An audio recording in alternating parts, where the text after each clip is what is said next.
Hello everyone, and welcome back to Virtual Thermodynamics. So we've been talking about Rankine cycles, which are heat engines, and heat engines take input heat and turn it into usable power, usually mechanical power. So another really important system that burns things to make things move is the internal combustion engine. So today and next class, we're going to talk about internal combustion engines, and we're going to do examples with an Otto cycle and a diesel cycle. It turns out that internal combustion engine analysis is actually very complicated. The cycles are not adiabatic. They're combustion of air, so the working fluid actually changes during the cycle because chemical reactions are happening. There's kinetic energy, which could be important because your piston is moving up and down. This can be a transient process because things like temperature and pressure are changing with time. And inside your piston, sometimes your system is open when certain valves are open, and sometimes it's closed when both of those intake and outlet valves are closed. So it's, in real life, a very complicated system. And to get sort of a very good idea of what's going on, you'd probably want to do some numerical or computer simulation. But if you'd like to do an analytical or hand calculation type analysis to figure out what's going on, we can do that if we make a series of assumptions. So things that we're going to do in this type of analysis, first we're going to neglect combustion. So we're going to assume that heat gets transferred into our system and out of our system, but we're going to neglect the fact that there's any kind of chemical changes that happen. We're going to assume that our system is always closed, so we'll use the closed versions of the first and second law, which means that we'll be using specific internal energy and not specific enthalpy in most cases. We're going to assume that all the processes are reversible or ideal. We're going to assume that the working fluid is an ideal gas, typically air, and sometimes we'll assume that the specific heat is constant, meaning we'll do what's called a cold air standard analysis. Now, each time we make one of these assumptions, we're stepping a little bit further away from reality. And that's okay as long as we remember what we're doing. And what that means is that the results we'll get from this kind of analysis are more qualitative than quantitative. And oftentimes, that's kind of what an engineer has to do. We're tasked with designing or improving systems with imperfect information. And that's what we can do with this kind of analysis. The thing that differentiates Otto cycles and diesel cycles is the assumption that we'll make when we're adding heat. Now, we're going to do an Otto cycle analysis in this first example, and there we're going to assume that heat is added at constant volume. So Otto cycle charts look like this. Sometimes we want to look at PV charts and sometimes TS charts. Now, personally, I find for these closed system analyses, PV charts are a little bit more useful. Although looking at the TS charts, we see which processes are isentropic, which is also important. So my compression stroke moves from state 1 to state 2. Here you can imagine a piston moving up so that the volume inside my cylinder is shrinking and the pressure is increasing. Next, we're adding heat. So maybe there's a spark plug and some ignition, right? So we start to burn our fuel, although we're assuming that it's just heat being transferred in.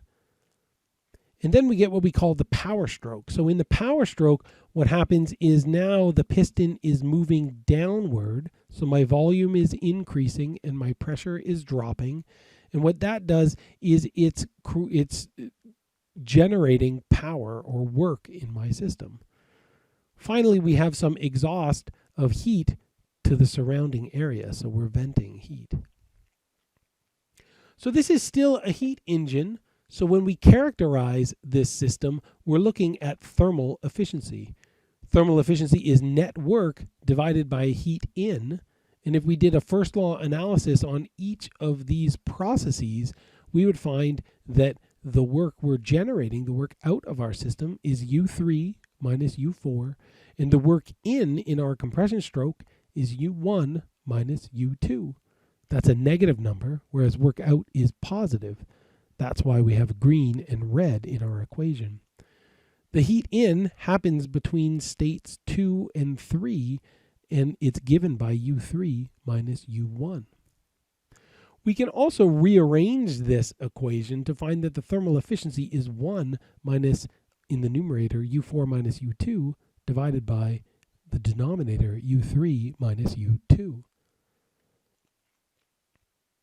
So in each one of the processes, if I do the first law analysis, now for closed systems, I'm going to neglect changes in kinetic energy and potential energy. And then for each process, I'm going to assume that it's either adiabatic, meaning no heat, or passive, meaning no work in or out. If I make all of these assumptions, I can find the following equations from the first law telling me either the power generated or consumed and the heat that's either added or lost from my system. There's two ways, if I think about what's the fluid, in this case it's an ideal gas, and there's two ways that I can use to find these delta U's. So if I assume that it's variable specific heat, or that the temperature is changing enough that the specific heat changes are important, then in our textbook we can look in tables like A22 and A23 to find the changes in U, or specific U's giving a temperature and pressure. Or if it's constant specific heat, or a cold air standard analysis, I know that delta U is equal to CV times delta T. Just going into more depth about what to do, right? So it's important to know what the fluid is in all of these thermodynamic cycles. So in this case, our working fluid is air, which we're assuming is an ideal gas, which means that we can use the ideal gas law in its different forms. We can use it at a single state, saying that PV is equal to MRT, right? Or we can use it from state to state, knowing that PV over T is constant, because we're assuming that everything is a closed system, so M and R remain constant for the whole cycle. So if I know T at every state, I should be able to solve my thermodynamic cycle. So in our ideal gas law, if we're using variable specific heat, we're going to look things up on table A22. And the trick to these cycles that use air as a working fluid is to look for the processes that are isentropic, where S does not change. So that's why it is important to know what the TS diagrams for these cycles look like. Because in processes that are isentropic, we know, if we're assuming variable specific heat, that the ratio of VR1 to VR2 is equal to the ratio of V1 over V2S, right? So here we're assuming this is only true when the process is isentropic. If we're using a cold air standard with constant specific heat, we know that delta U is equal to CV times delta T. And then we're looking for equations that give us the ratio of the temperatures as a ratio of something with K in the exponent. In this case, because it's a closed system, we're interested in the volume ratios.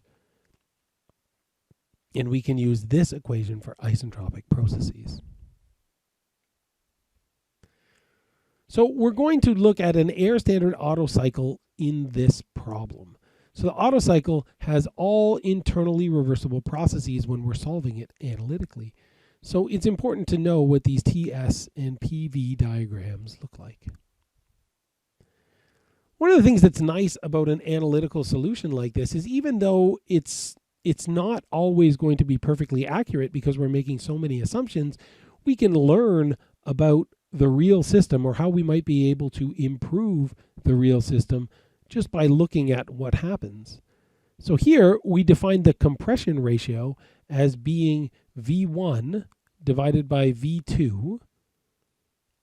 And when we do that, we see, if we draw that on a TS diagram, that if we increase the compression ratio then what happens is my area inside my cycle gets bigger. And that means I'm increasing my net work. So I can see that if I have a larger compression ratio, I can do more work with my engine. Now we'll start our example. So here we have an example for an Otto cycle. We're given some properties of air and the beginnings of a state table. We're also told that the compression ratio is equal to 10. We're also told that it's a 4-cylinder, 4-stroke engine with a given RPM. So what do we do? If you don't know what you're doing in thermodynamics, or you feel a little bit lost, you can almost always start by doing a first law analysis. So we can do the first law analysis on every process in my cycle. And if I do that, and I make a series of assumptions, I can get these equations, which I've already talked about in this lecture. So now I can find that my net work is going to be the work in my two processes that are either creating or requiring work. Here I've carried my units through my process. But if I want to go from work to power, I need to use my work, and then I need to know something about how many cycles are happening per minute. So here I have my net work, which in this case is in BTU. I multiply that by the rotational speed of the engine, right? So I have how many rotations per minute. And then I need to know if it's a 2-stroke engine or a 1-stroke or a 4-stroke engine. And in this case, because it's a 4-stroke engine, I know that I go through one cycle every 2 rotations. So when I do this math for my particular problem, I can see that my power is, I can see that I know N, but I don't know W net. And if I knew W net, then I could get my power. So I don't know how much mass is in my system. I don't know delta U between 1 and 2, and I don't know delta U between 3 and 4. That means I don't know W net. So what I want to do is find out the things that I don't know in the previous equation. So the first thing I can try to do is find the mass in my system. So I look for a state where I know the most about the process. So here it looks like state 1, I know the temperature and the pressure. So if I look at state 1 and I take the ideal gas law and rearrange it for mass, I can find that M is equal to P1 V1 over R T1. If I put that into my equation, I can find how much mass is in my system. That's good because now I know the mass and I know N.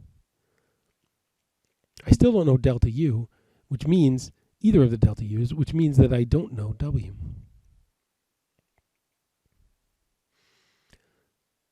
So in this case, I'm using table A22 in my textbook. Because I know the temperature and the pressure, I can find VR. And when I know VR, then I can use that to find U. I know as I move from state 1 to state 2, I'm doing that at constant specific entropy. So because the process is isentropic, I know that here I have a volume ratio, and now I have a volume ratio, which means that I can find the volume from 1 to 2, and I know that that is equal to the same ratio if I do my VRs. And because of that, I know that I can take VR and divide by 10 and get VR2. And once I know VR2, then I can put that back into table A22 and interpolate to get temperature and specific internal energy. Now that I know specific internal energy and temperature, I can use the ideal gas law to find the pressure. The math for that is given down here. So now I've fixed my second state. As I move between state 2 and state 3, I know that I can use the ideal gas law again. But this time, I'm using the ideal gas law between states. I know that this process is not isentropic, so I can't use the isentropic relationship, but I can use the ideal gas law. So I know that P3 V3 over T3 is equal to MR, which is also equal to P2 V2 over T2. I'd like to find T3, so I take this equation and I can isolate for T3 and find an expression. Here I know everything, so I can put it into my calculator and I can find that the temperature here is 3,820 degrees Rankine.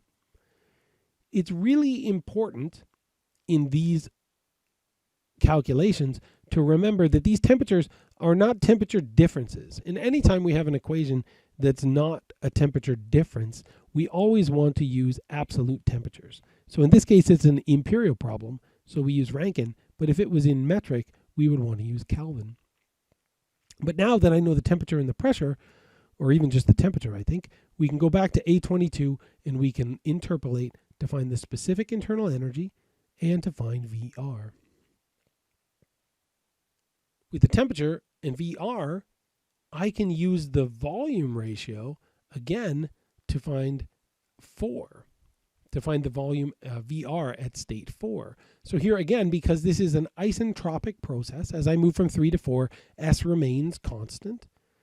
So here I knew that this is also 10, VR or V4 over V3 has to be equal to VR4 over VR3, and that's 10. So for an Otto cycle, because I add heat at constant volume, there's only 2 volumes in the problem.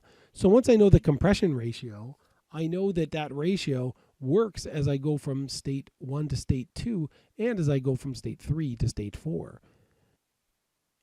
If I know what my PV diagram looks like, then I can remember which volume is bigger, so I can put the bigger volume on top. In this case, 4 is bigger than 3.